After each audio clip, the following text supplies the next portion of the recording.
Hi, and welcome to the new normal. I'm your host, Lisa Davis, aka Like Queen Lisa, and today is Thursday. So Johnny's joining us for a crypto news update. There's some good things happening and some crazy things happening, and a some breaking news at the beginning and at the end of this show. So we'll bring Johnny back right after this. You guys give us a like and share the video, please.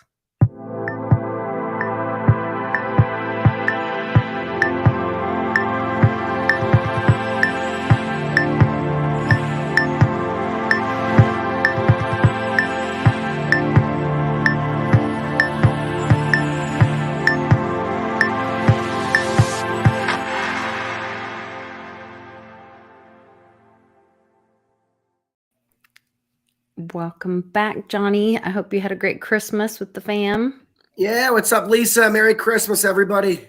Merry Christmas. You still sound a little under the weather. I sound a little like the Godfather. I did a video today. I said sorry for my Godfather. We'll have to watch that here in a sec. Just a little bit of breaking news. Apparently, it's dangerous to tangle with a teenager on, I don't know if she's an adult at this point, but Andrew Tate was just arrested in Romania this morning with his brother at his brother's home on charges of human trafficking. And it says just yesterday he was fighting with Greta Thunberg. And then that went viral with, I think that's the divisive, when they say the divisive response, is that the one where she said she tried to make a comment about his private man parts, but she actually was saying that she had a private man part? Well, I think her email address had about the private man part. Yeah, but she kind of like that was actually her, but she was saying, "Hey, email me at." Yes. And then it was like, so it was really saying that she had a private man part that was small. 100%, yeah. And I thought, well, that might be a little soft disclosure there for everyone. I mean, you just never know. But I should be careful because fits the narrative because that's what they're all about, like, you know, transitioning stuff and all that. So it would make perfect sense. It would make perfect sense. What was the other thing? I didn't know much about him. I thought he was when I looked this up, it said he was a kickboxer. And then he got like insta famous from doing his kickboxing and whatever. But then you said something about he had like gotten into this webcam thing with young girls or whatever. I don't know if he, I don't know if it was necessarily young girls, but it's just like the whole cam girl business. Like if you listen to his interviews, that's where he made all his money at, not from kickboxing. Oh, okay. Not from kickboxing. He was doing it before like OnlyFans and all those platforms. And basically like he would provide like the location, like the security, all that. And then he would market it. And then the girls would go work and they get on like a Skype or something with interested gentlemen or parties. And it's very lucrative. Sounds like prostitution. Okay. Well, that's interesting. I guess in a sense, I guess it depends how you look at it. Just virtual prostitution. Virtual prostitution. Yeah. So I'm not sure if it's that or I thought I saw somewhere that they said like he was holding two girls like against their will kind of thing, but I don't want to start any rumors. So everybody go check that out. My guess is he was still involved. He probably had a pretty big empire of this cam girl business.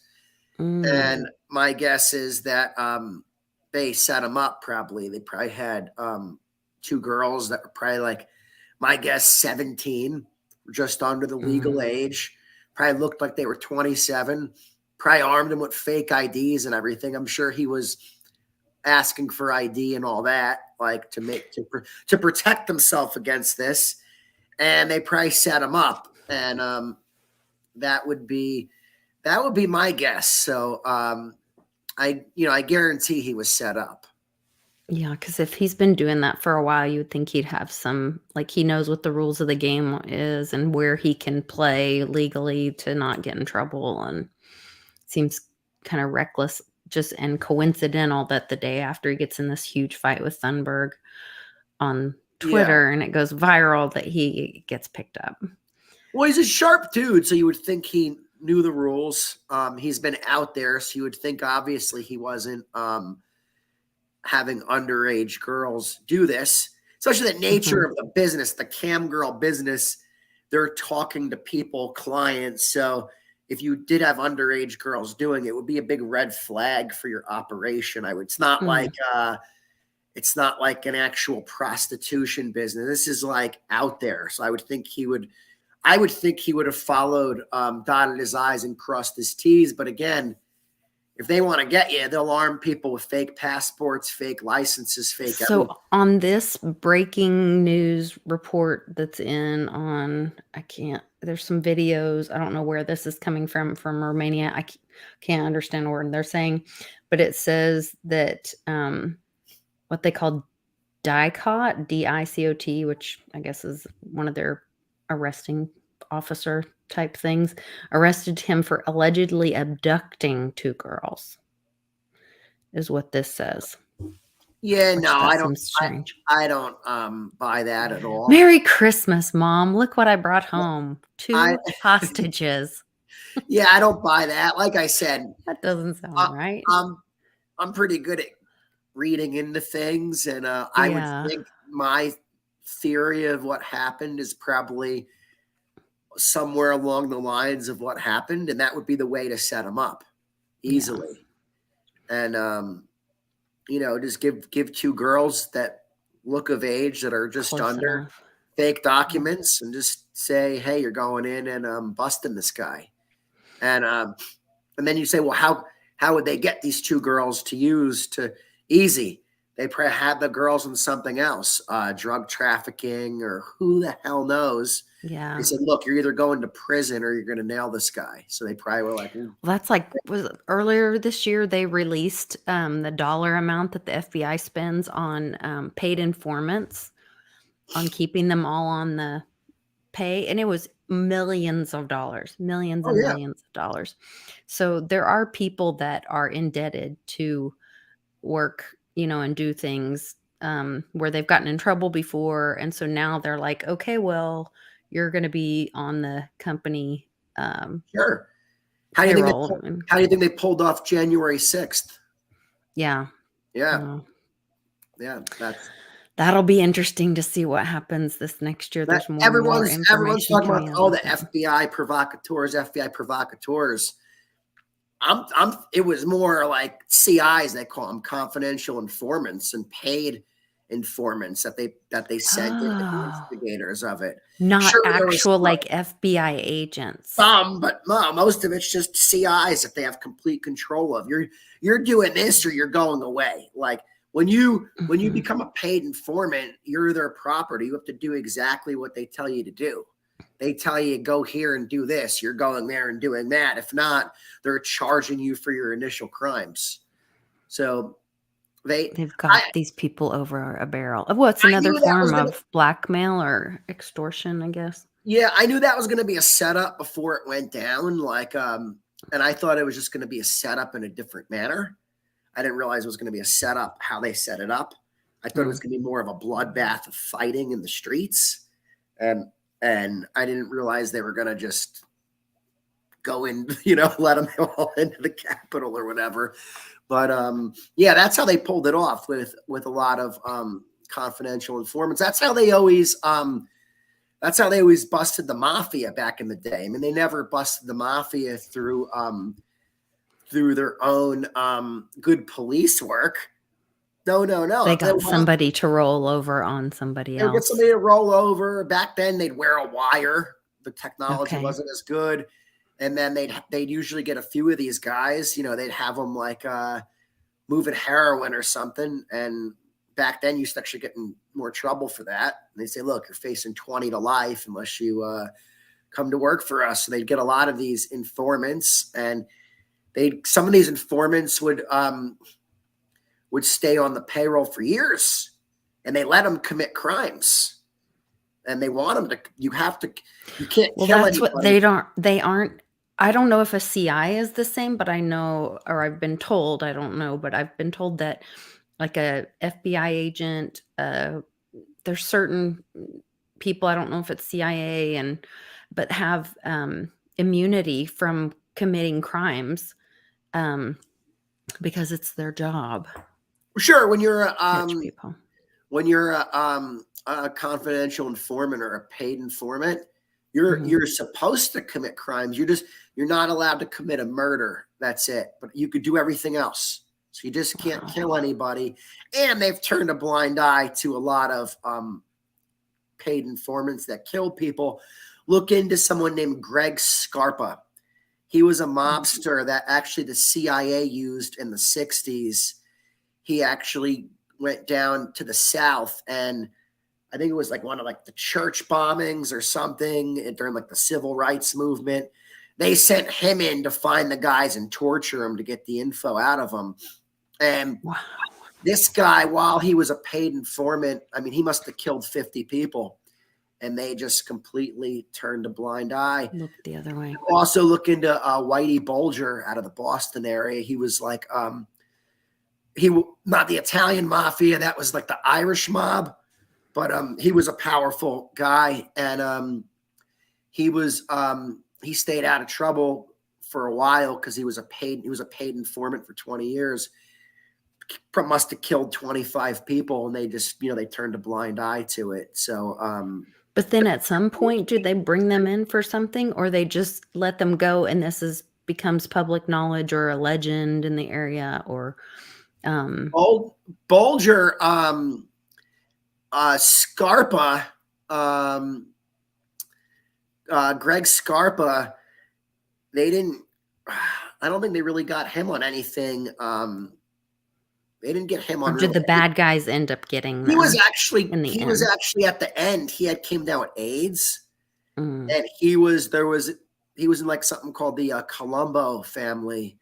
There's like five. There was back in the day. There was 5 crime families in New York. There was a Colombo family war, and he was out hunting people every day, killing them out in open in the streets of Brooklyn. So, I mean, how'd they not know what this guy was doing if he's under their? Obviously, they knew what the guy was doing, and they just were like completely turning a blind eye to him. Bulger got nailed because it was actually a state investigation came down on him. So the feds didn't get him, but he got tipped off to it by his FBI handler. And Whitey Bulger went on the run for almost 20 years. And then they finally got him. And they killed him in prison. He was about 90 years old, and they did still take him out. They had that much of a vendetta against the guy that they a brutal killing too. Like, it wasn't like they went up and shot him. They beat and bludgeoned the guy to death with like weight bars and stuff. Wow. And, was a brutal killing in a prison in Massachusetts. Yeah. It's crazy to think about. Like, once Bitcoin is really implemented for use case and not so much number go up, and we have like a true history in America, and can start from, really, we'll never know the truth before 2008, but there's an opportunity now to have a truth protocol in place. There was actually, that was another thing I was going to talk about. I saw this conversation where 84 million started talking about, and well, Joe Dragon, they were all talking about using Litecoin with Eternalize this. And then something about this L5, I don't know what that means. But I wondered if you guys got together and had that conversation with Dragon Chain about using Litecoin and as an added confirmation chain. I don't know the technicals of that. Okay. I saw 84 million was talking about it. It looked anything that uses Litecoin to confirm or solidify, I'm all about.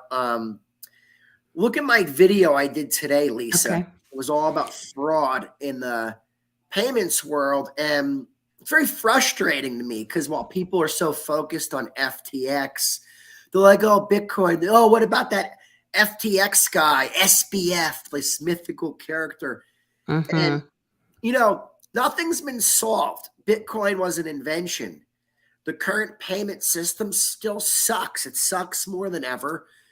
The banking industrial complex, I kind of coined that term because we always talk about the military industrial complex and the medical industrial complex. And I say, well, who sits on top of them all is the banking industrial complex. That's the 800-pound gorilla in the room that we don't talk about.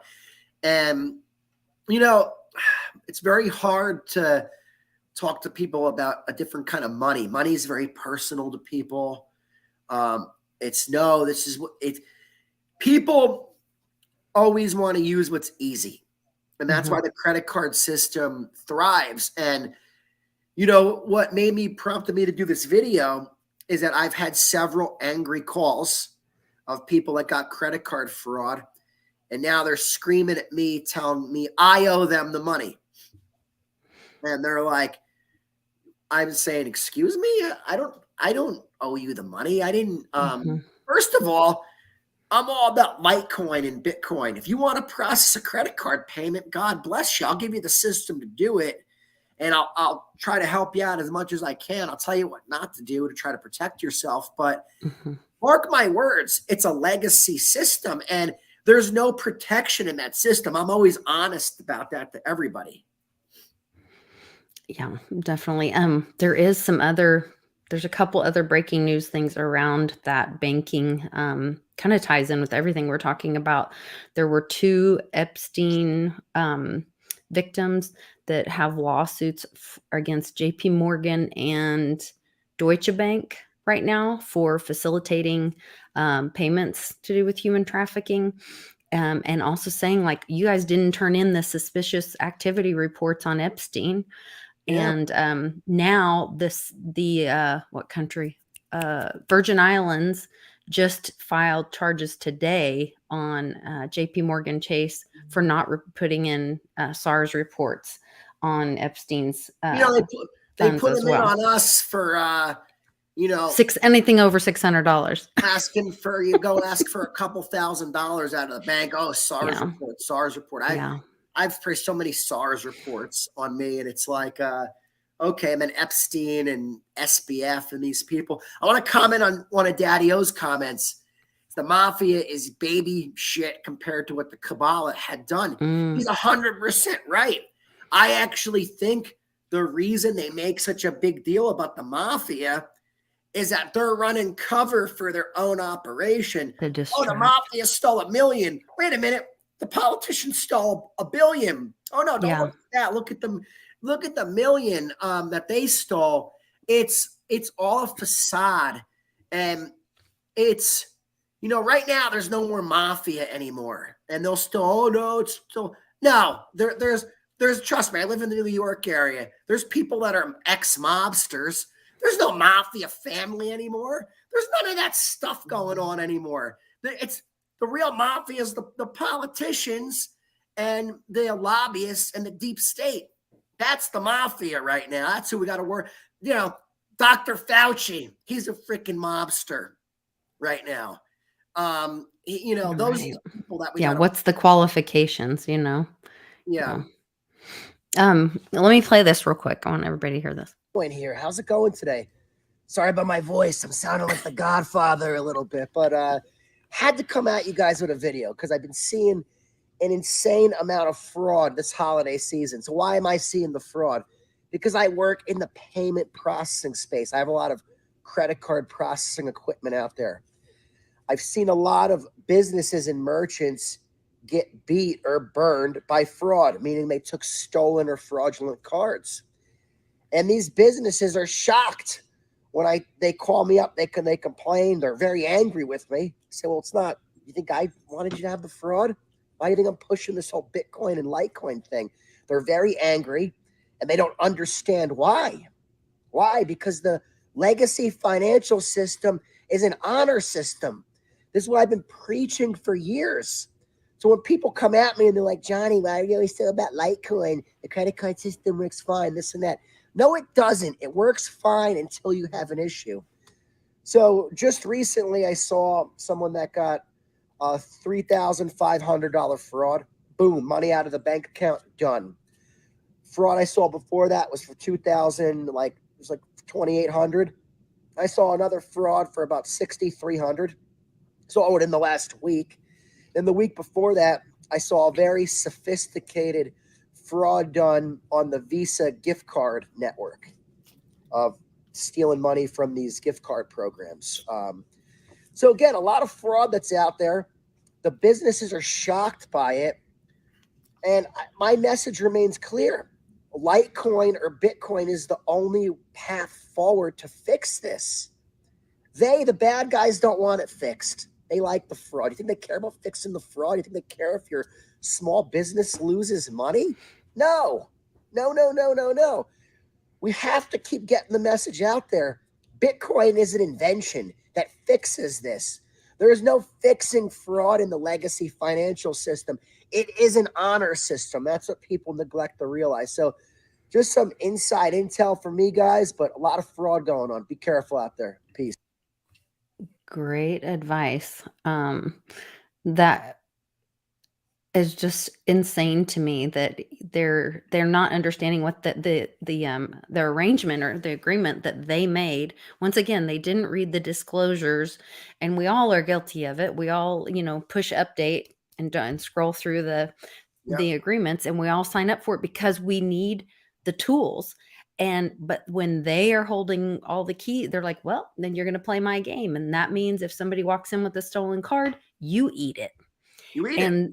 And they are willing to say yes to it. But then when they get burned on it, they don't want to be responsible for it. So it is a pain. It's gotten so much easier with crypto, with the wallets and things now, but it's still difficult. There is a layer of difficulty, I would say. I don't know. What about you for merchants? I know CryptoBucks has a really cool merchant system. There are some easier merchant systems out there. The problem is the banking industrial complex has blocked all the integrations from being approved. So we could have put 4 years ago an integration into these point of sale systems, because these point of sale systems now work off of their own app store that's built in. So you can just put a crypto app in there and then pay with crypto at checkout. Easy peasy, a really easy app to do logistically. They won't approve it. They will not approve these apps. So, that's where it makes it hard, because businesses see the more technology we get, the less stuff people want to do and the lazier they get. Back 20 years ago, I worked at a GNC. We used to have to bring cash every night, do like a bank drop and all that. And nowadays, if people can't just push a button and have it, they're angry about it. And it has to work in the system they always use. They don't want anything to work outside of that system that they always use. So they were knowing what the rules were. I mean, the cards, and just saying like, okay, well, here's the rules and here's where we can trap merchants and all of this. And then I saw this article and sent it to you that the FTC orders MasterCard, and I don't know why just MasterCard, but to stop blocking competitor debt payments. And you were saying like this could be a really good thing. It's more of that free markets than if we're able to have competitive markets, if everybody can use MasterCard, I guess. Is that what? I still don't know if I can see this go into practice, because that's just at MasterCard's level. The banks have a ton of control with what goes on as well. We got to realize behind every MasterCard, there's a bank that controls it as well. The bank that issued the card has a ton of power. So due to this Operation Choke Point, they might say, the FTC might say, well, MasterCard has to allow this. And the banks might say, nope, we're not going to allow it. And Here's the And key. the The Okay, banking because in the system. article it says the banks, because of the 2010 Dodd-Frank Act, which mandates banks allow vendors a choice of at least two unaffiliated payment networks. So they're saying this goes all the way back to the banks. Yeah, I'm just skeptical because, again, the banks operate outside of the rules and laws of the U.S. government. So, what goes on in this credit card world, as far as fraud and what they allow, they're like, well, that's not legal. I'm like, yeah, but it's legal to it's legal in this quasi ecosystem, and they're like, how? Well, look into the Federal Reserve. Is that really the U.S.? Right. Like, you got to really go deep to figure this stuff out. People are blown away. I'll give you a great example. They ruled that they're allowed to charge, a merchant is allowed to charge the fee to process a credit card. You're allowed to put like a surcharge in there. So we see a lot of businesses doing that. Visa, MasterCard say it's not allowed. But it's in Dodd-Frank and all those laws that say, no, it is allowed. You have to allow it. But what happens is Visa and MasterCard say, okay, it's allowed, but here's the rules of how it has to be rolled out. And logistically, it can't be done. So then in theory, it's legal, but you can't actually do it in their system. And that's how they prevent everything from occurring. So I hope this does open up. Like when you sent me that, I said, maybe this opens a door for that Lightning payment network. Yeah.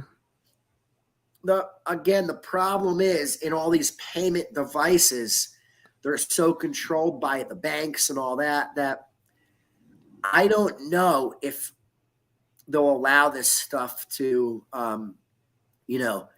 to be integrated. I hope, I want to be wishful and say, hey, I hope that it does come in there and they allow it. But I'm really skeptical because all I've had is kind of sand thrown in my eyes working in this business for years and years and years. It's on its face, the payments business is a good business. The problem is there's so much lying that goes on. There's so many snakes. There's so many loopholes. And give you a great example of a scam that was totally swept under the rug. No one talked about it. It was called a leasing scam. And small businesses would get scammed. Somebody that like kind of did what I do as far as like credit card processing and merchant services. They would lease equipment to the business. The business wouldn't really understand they were leasing the equipment. Oftentimes, the person would just forge the paperwork, send in the lease, get paid. And even when they were presented with forged and fraudulent documents, when you would present the leasing company this, they'd say, we don't care. We don't give a shit. We're going to using it. We're going to ruin the person's credit if they try to cancel. So the person would say, well, what do? I was scammed by this. There's no one to turn to. What do you call the local cops? They're like, we don't know. They don't have a clue about, the banking rules. And then one-offs, it's not like you can go to the FBI or anything. They're not like they even care. They're in the pockets of the bank. No, you end up in a lawsuit that then breaks your business or you can't afford to then it ruins defend yourself. In the meantime, they ruin your personal credit, which is really important as a business owner. So it's that scam went on for years and years and years and was swept under the rug. And I don't think more than 5 people went to prison for it, and there was thousands of people participating in that scam. Big money in that scam too, really big money. That's where all those little percentages add up. Like when you told us about how, the banks get this much, Visa actually only gets a small point, but the banks actually get the big percentage. And it makes so much sense that they wouldn't want to let the transfer of that fee go to the purchaser, because then they're going to stop using that card because they have to pay the fee when they use that card versus, I'll just pay in cash and get the cash discount. what our friend Silver Jim was mentioning in the chat. Yeah. And then earlier today, I can't remember who was saying it on the World Blockchain Roundtable show, but they were talking about how I think it was Greg. He was saying that why did I use this card and I used it like one time and all of a sudden I get $350 back? And he's like, but where did that money come from? Because I paid the bill off by the end of the month, so there was no interest. So where'd that come from? It came from the fees that they charge. So they want the fees to stay on there, and they need the fees on there and for the merchant to pay them so that then they can have their bonus and their perks that they give to their individuals, their, you know, your miles and your all that those comes from the business. That comes from the that comes from system. business. Yeah. Yeah. Yeah. So in the payment, cashback, when there's in the payment flow, there's three main players that are being paid. There's the bank that issued the card, they get paid the most. mm-hmm. Visa typically, or MasterCard typically, gets the least, believe it or not. And then, the four players. Then there's the gateway or the software. They make a piece. And then there's the processor, the person like me. Now, people say, well, Johnny, how are you against these people, but you're not against yourself making the money? Simple. I invest a lot of money in the business. I don't lease the equipment. I pay for it. In some cases, I'm out of pocket thousands of dollars to give you this nice setup. So obviously I have to make my money back. So I make my money back off of the fees that come in over time. Now, the way I always looked at it, I said, well, geez, wouldn't it be nice to cut all these other guys out? I could still make my small fee, which if I just made my fee, the merchant, what the business pays goes down 90% at least. So I could drop what they pay by 90%. I can still make what I always made and give this free equipment away and do all that and lower the cost to the business and give them a fraud-proof payment.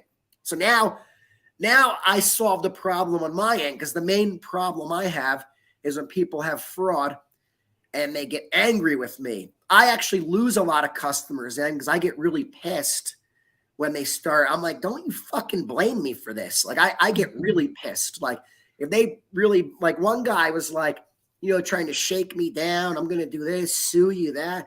I said, for credit card fraud? I said, let me tell you what, I'll come rip that fucking equipment right out of your place. I'll throw it to your fucking window. Like, don't try me. I'm not the bank. I'll roll in there like a freaking lunatic and take it back, punch in the face in the process. So, I'm a little different than the bank. I always tell people, I'll beat up your banker. That's the difference between Johnny and the bank. The bank comes in the bank will sue you. The bank will mentally beat you up. I might just come in there and give you a fucking smack. What's the difference? Give you a little what for on the way out the door. Well, yeah, a little what for on the way out. You know what I mean? So, but that was always my concept, because how these systems are structured now with this app market, I said, wow, we could drop into the system. We could drop in there a cool crypto app. We can actually still give a little piece back to the software. So whatever system that is, let them still make their piece, because obviously it's their software. Let me, who's invested in the money, the time, the effort, setting it up, programming everything for the people, programming their menu, sitting there holding their hand, let me make my piece.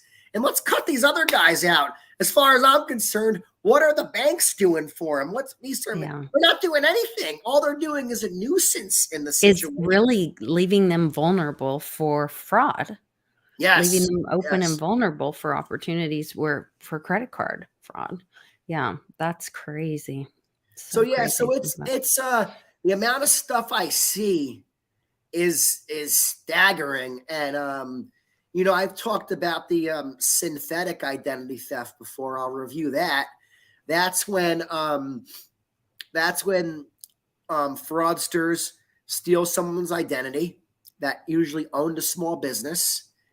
And then they will set up a business that mirrors that business, fake website. They'll get a fake bank account. They'll get fake everything. And they'll apply for merchant accounts with companies like that I would sell for or whatever. And they could steal from each company about 20 to 30,000 before the company would even, any bells would go off. And so if they were, and I started going home every night saying, if I'm seeing all this fraud and I'm one little guy doing this, how much of this is going on around the country? Right. And then it made me think. I said, how does our monetary system work? And how is this going to ever last long term if there's so much fraud and there's no fixing it? Like, how does this last? And How does that go what on? Yeah. what really made me like scratch my head was that they didn't want to catch the fraudsters. You would go to these back end companies and banks and say, look, I got the fraudster coming on a call in 20 minutes. Here's all the information. We can nail them. And they would talk to you like you had 8 heads, like, oh no, we can't get on that kind of call. Oh no, like this and that. And I remember one time they said to me, I said, well, what are you guys going to do? They said, well, we might not approve the account if it gets sent through. I said, you might not approve the account Might not. sent through? I'm telling you, it's fraudulent. And Right. that's your answer? So it made me, and then I realized, I said, they don't care if you're not losing any money. In fact, they're making the money on the fraud. If you're making money on fraud, why do you want to stop it? Obviously, and the banks are being made whole. So that's the thing, is they keep getting the bailouts. They're still making the fees in between. All the middleman stuff is what, and they don't care what the cost is to the people. I was trying to find the tweet. I think you retweeted it. It was from, oh gosh, Max Kaiser's wife or girlfriend. And she had stats of what, because they're in El Salvador, right? I think they're in El Salvador, talking about, since they've gone to, or maybe they were talking about Brazil. I can't remember, but they were talking about the stats of how going to crypto has affected the society, and the rate of crime has gone down dramatically. Yes, the murder rate is down so much. And yeah, we fix the money, we can fix the world. And it's, but do they want it to be fixed? Will they allow it to be fixed? And it just shows you they don't care about the people or the they effects don't. on quality of life. It's all about the money and getting their piece on the middle. It goes back to what Westwood says, stop giving the vampires your energy. The problem is they keep getting fed this energy because people want to use the system. Like, oh no, I'd rather use Venmo. It's easier. I'd rather do this. It's easier. I use Venmo because people use it, but I'd much rather send them Litecoin. I'd much rather send them Bitcoin. I'd much rather send a payment through Lightning. But people don't want that. They're like, oh no, I want money and I want fiat in my bank, this and that. And that's the world in which we live. So it is very frustrating because it's, we have lifeboats out of this system. I always said 2017 was our chance. And we were close to shore. If we were lost at sea, or we had a shipwreck or the ship sunk, it's like, hey, we could see land right there. We could get there, right? We could get there if we put together a good plan. Now we're 10 times as far from shore. We're not closer. We think, oh, we're closer. There's all this crypto adoption, all this stuff. We're so much farther from shore right now. Because they've dirtied the water by bringing in the same structures of legacy finance. Is that why you see that? They've done everything to tarnish the crypto world. They've muddied the waters. They've put all the KYC requirements in for everything, when back then there, only if you bought a lot did you have to go through KYC, which if you're buying $50 worth of crypto, why should you have to go through KYC? If you go to a casino and you gamble, you don't have to do KYC. What's the difference? You buy lottery tickets. Are they KYCing you for lottery tickets? No, they want you to be addicted to the lottery. So you're stuck in their system. I always say they want a sick, depressed, medicated, and dependent. And as long as you fall into one of those buckets, they got us right where they want us. That's very true. That is very true. I can't find it. There it is. Here it is. Here it is. Here it is. Yeah, they have, here's the stats of how much it has improved the lifestyle, the quality of life. The first time since records began, El Salvador is about to close a year with a homicide rate below 10 per 100,000. Now, they did just get rid of like a bunch of, are they MS-13 in El Salvador? I don't know. There was a huge sweep of getting rid of a bunch of gangsters and, I don't know what you'd call them there, but bad guys. It might have been MS-13. Okay. And then she says just 7 years ago in 2015, the rate was 106 homicides per 100,000. So that's like more than 10 times it's lowered. And this data includes January through the end of March before whatever that means. I think before the boucle something. Anyway, so that right there, I think that's very telling of what they care about. And when you choose to put your energy into a system, think about that, because the system that doesn't care about you, that is fine with the literally you dying, the murder rate going up in your country over 10 times, just because they can get their cut of it and letting fraudulent transactions go through. Because guess what? They're going to get paid front and back on it probably. Bill C has a good point. He said banks are trying to push regulators to allow only accredited investors the ability to invest in crypto. They'll be able to finish the job on that once the CBDC comes out. Now, I think to effectively roll out a CBDC, they won't have much restriction on it. They'll say, "Oh no, this is working just like cash. This is great. Come claim your free money." So that's how they're going to get everyone. Like the rat goes to the cheese, they're going to tell everyone there's free money to claim. And then once you claim it, then you're stuck in there. But it's not going to seem bad at first. They're going to make it worse and worse and worse. So I say we got Charlie. Wait, my Charlie just posted that Gemini was sued for fraud. They should, because they had that earn program in there, which went down as well. So let's see if I can find any news about it. The earn program was a way to make interest, and they always touted themselves as the most compliant, the most this, the most that. Well, how do they allow the earn program in there? Yeah, it says the class action shows that they wait, I'm probably not sharing this with you guys, and I think I am. Yeah, okay. It says that they the class action lawsuit alleges that they sold interest-bearing accounts that failed to register as securities. So that's just begging for. That's what I'm talking about with that earn program. Legislation. Yeah. So they were sued by their customers for fraud. So why would their customers feel defrauded? How are the customers getting? Oh, because they got screwed out of the FTX thing, right? They were involved in the FTX. Well, if you had money in Gemini Earn, you can't access it right now. So that's why they're going after them. Yep. And also interesting with Gemini, they used to have in their app the Flexa network integrated.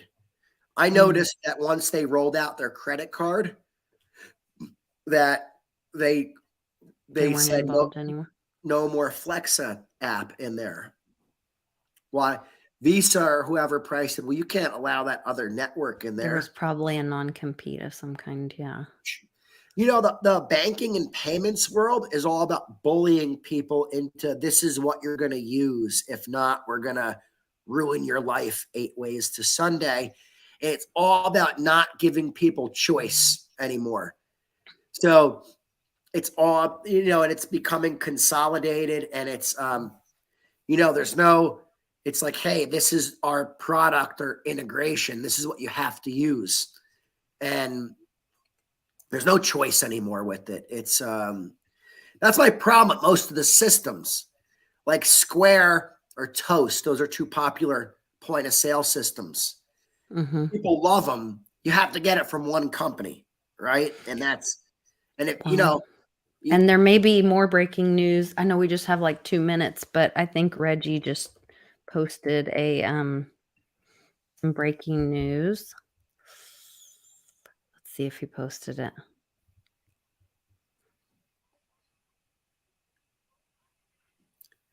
Was that it right there at the top? I don't think so. Expansion into Lightning Network applications puts master MicroStrategy right on top of patent, which is currently not licensed by them. I'm curious to hear what.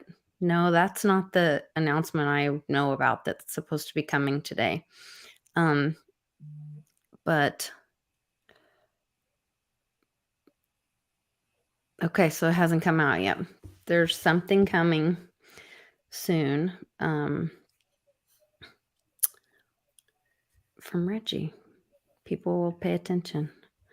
So keep your eyes open. Yeah. There's so much going on. It's moving so fast, and it's not all coming from one direction.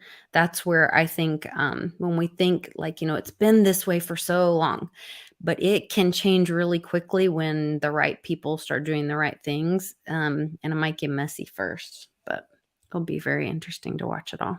Before it gets good, it's usually bad. You have to go through the bad to get to the good usually. Yeah, we talked about that. You have to do the demolition before you can do the restoration. Just like when you redo a house, we got a lot of crap to tear down. Yeah, I mean, exactly like doing a house. You rebuild your house; it looks beautiful after. It's like, well, you had to go through hell to get to that point. So yeah, it's not. I lived through it. It ain't easy. Yeah, no, it's tough on everybody for sure. So we all need to be a little kinder to each other for sure as we go through this, but be smart and have your property, your assets in your own possession. We all know, we know the rules, we know the right thing to do. Don't be greedy and stupid. And if you do play stupid games, then you win stupid prizes. So that's up to you. Keep your heads down. It's a really stressful time. It's a trying time. It's a challenging time, but just keep pushing the ball forward. We do have there is light at the end of the tunnel. Litecoin at the end of the tunnel. Yeah. Hint. But just be just be focused and trying to get distracted by this FTX stuff and all of that. That would be my biggest advice, is just to stay focused. Don't get distracted by the BS, and don't let other people bring you down either. Like people that want to get you about crypto. It's just say to them, what do you know about? Do you understand there's a limited supply? If someone doesn't understand the scarcity of Bitcoin, just say, look, do your homework, and you sound like an idiot, and kind of walk away from them in a nice way. Just say, look, I don't want to embarrass you, but you don't know what you're talking about. Say, you don't understand the level of corruption in the current financial system you opt in, that you're currently working in. You're choosing outside of Bitcoin, because Bitcoin was, and Litecoin were the light. The crypto well, actually the Bitcoin and Litecoin weren't even involved in the FTX thing. There was no Bitcoin or Litecoin, but the FTX thing, the open protocol part, the crypto part, is the part that exposed what the legacy finance has been doing for years. Yeah. And years and years. Also, let people know too, this would have already happened to the banks, but they have rules in place that won't allow it to happen. You can't do a run on the bank anymore. They'll just shut the banks down for a period of time and come up with some excuse and tell you there was a fire at headquarters. We can only give you this much. We've been told before, we can only give you this much today, and then you have to wait so many days or next week. There's no run on a bank anymore. No run on a bank. They just stock market need to order it. If a stock market drops too much, they turn it off. They turn it off. Someone says, "Oh, I'd rather be in stocks than Bitcoin." Say, well, the stock market's fake. What can you do with your shares of that company if that platform doesn't let you do it. Your social credit score may not allow you to do anything with it in the future. Can you send it? Can you use it? And it's fake because it shuts down and then it opens up the next day at a different price. No market should ever close in the technology we have. That's why, at least with crypto, even though it's being manipulated, it's being this, it's being that, at least it's more of a true market than anything, because they trade on exchanges all over the globe. And if there's a discrepancy, you'll see the price move up on one exchange or platform. And then people will go over there and buy or sell or whatever. And so at least you're getting a real-time pricing. And if you have to use it to pay for something, you're going to pay for it at that spot price. It's not like, oh, I'm paying you in silver, but these are Eagles. There's this much premium on them right now. So Right. This, like, that doesn't work going forward. It's hard. Yeah, because there is that, well, there's a market price, and then there's what it says. Like, you look something up and people are like, oh, well, silver's trading at this. Well, that's not how much it is to put it in your hand. Yeah, exactly. So that's totally different. And even in that, I might go one place and they sell it to me for X, and then go down the street and it's going to be Y. You don't know. Yeah. I don't know. Not that I don't love silver. Trust me, guys.